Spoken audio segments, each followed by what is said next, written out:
you want to be a wife, you want to be loyal. How can you do that if you're practicing, sucking fun dip every week? You're not practicing cooking. You're not practicing mental health. You're not practicing how to talk to him, how to cater, how to be submissive, and how to talk to him in a nurturing way. You're practicing sucking pee-pee. That's not the same thing. But what if that's not what you want? What if you don't want to be? I'm only speaking on women who want to be wives. All the other OF hoes and all those type of girls, I'm not talking about. Not you, but in general. Okay, so I have a question for you. As far as you said you want to get married, you said you want to have kids, things like that in the future, what do you think the chances are for men your age to be able to get married and stuff like that in this day and age? And do you still believe in love? Number one, I don't believe in marriage in the 21st century. There doesn't seem to be any value in it besides taxes and the potential of your mate taking half of your stuff away. Jeez. In the past it was connected to some kind of god, a ritual that meant the connection of two souls. But that's no longer the case anymore, especially with the majority of the population not even being truly religious. It's lost all meaning. Girls see it as the end-all, be-all, the ultimate thing that a man can do. It is, but it is only because it's almost a financial destruction of a man, potentially. Because again, 70% of divorces are initiated by women. So you have a more than half chance to lose all of your stuff. Women see that as men truly sacrificing, and that sacrifice then equates to him loving you. I don't believe that, And as far as love, again, because people have so many relationships, situationships, hit or misses in motels and what have you, a lot of us have burned out our ability to pair bond. Your brain, your dopamine level, you've overloaded yourself, so now you can't even feel somebody because you've had 20 guys or you've had 30 girlfriends. So now, because of all these experiences interrupting your ability to be vulnerable, which is what love is, a vulnerability and desire to sacrifice, because you've done that so many times, you're basically teaching your brain that it's pointless, that eventually it will come to an end. You're training yourself to fail, right? So I would say, and that's why the stats show, if you have 50 relationships, the chances of your next relationship lasting longer than the one previous is significantly decreased. Significantly decreased. It's a fact. You trained your brain out of being in love. Love is an action. Love is a movement, but it's very much connected to how our brains work. And when you teach yourself consistently that I'm gonna be in a relationship for a year and then it's gonna end, well, what's gonna happen when you're 40 years old? Your brain for 20 some odd years of you dating was taught that eventually it will end. Do you think the next relationship is going to be any better with a metal ring? Of course. I doubt it. And this is my thing, because you brought something up that I thought was really important.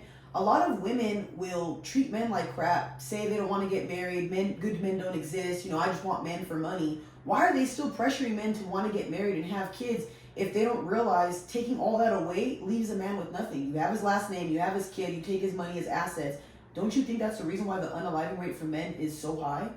It's like I said before, a woman doesn't need to understand, so why does she have to? A lot of women see that as a safety net, right? Well, this is just how it is, right? Because again, she gains. The instinctive impulse of a woman is to find a man that can provide safety, security, and stability. And a lot of girls will find a man with a good amount of money under his belt. I mean, look at sugar babies and what they do. They'll date a guy that's old, lots of money, wait for him to pass. She'll get her name written in the will, and now she's rich at a young age. She's gotten the bag, right? Without needing a man, right? Hooray, right? Without having to care so much about the male's plight. If I'm going to play devil's advocate here, if I was a female, why should I care? Right? Why? I get everything I want. I get the children, I get the house, I get the money, I get the car, I get your time. Why should I? If I'm a girl, it doesn't matter. Society doesn't shame me for it. Everybody says I'm powerful, I'm strong, I'm beautiful, and I can get another man after. Divorce is nothing. Jeez. That's the creature you've created by trying to elicit this understanding of equality. You've destroyed the very reason as to why relationships even are held together.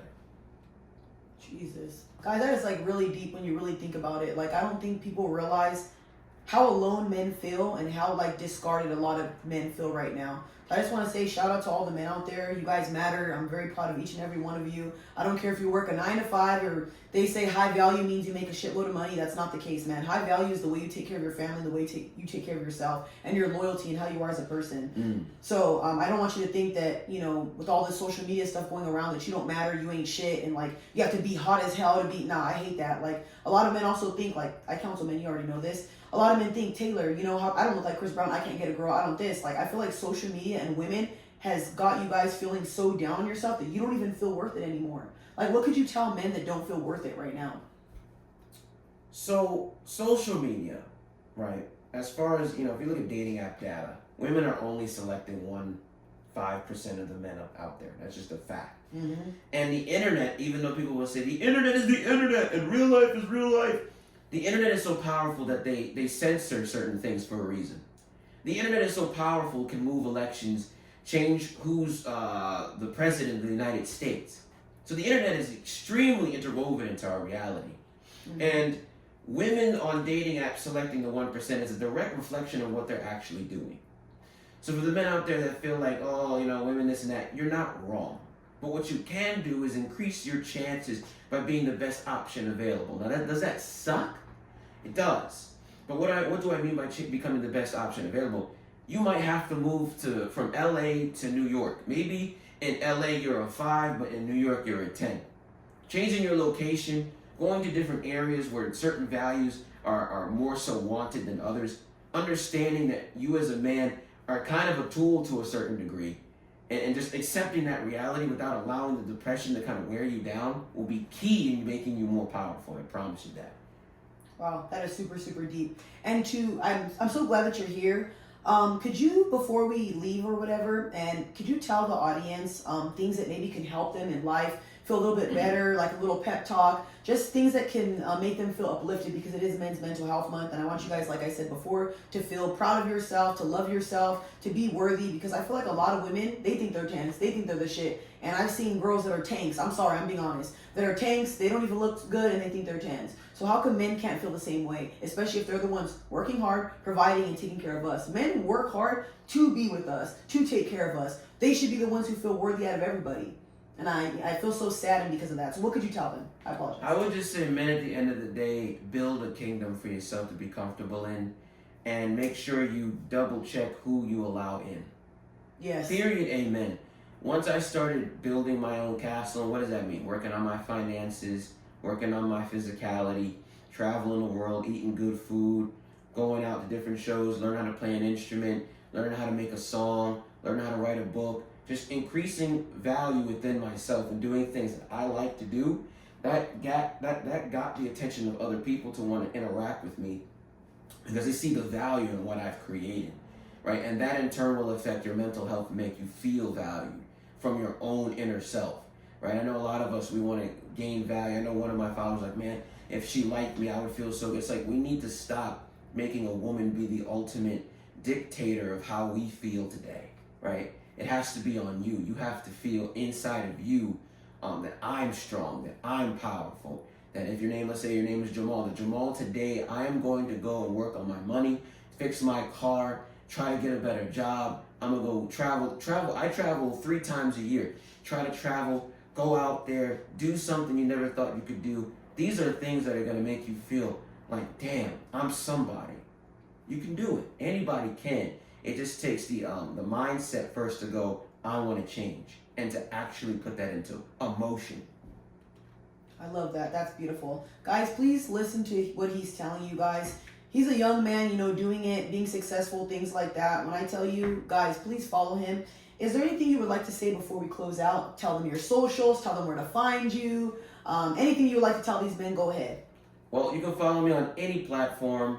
Rumble, Twitter, TikTok, Instagram. It's all Black Spider Guy Advice. Black Spider Guy Advice, no spaces. I'm on every platform, guys. Don't forget to follow me specifically on IG, though. That's my home. It's where I mainly stay. But I'm everywhere. There you go. I just want to say, you guys, I love you. It's Men's Mental Health Month. I'm super proud of you guys. God bless you. Thank you for watching. And we out, y'all.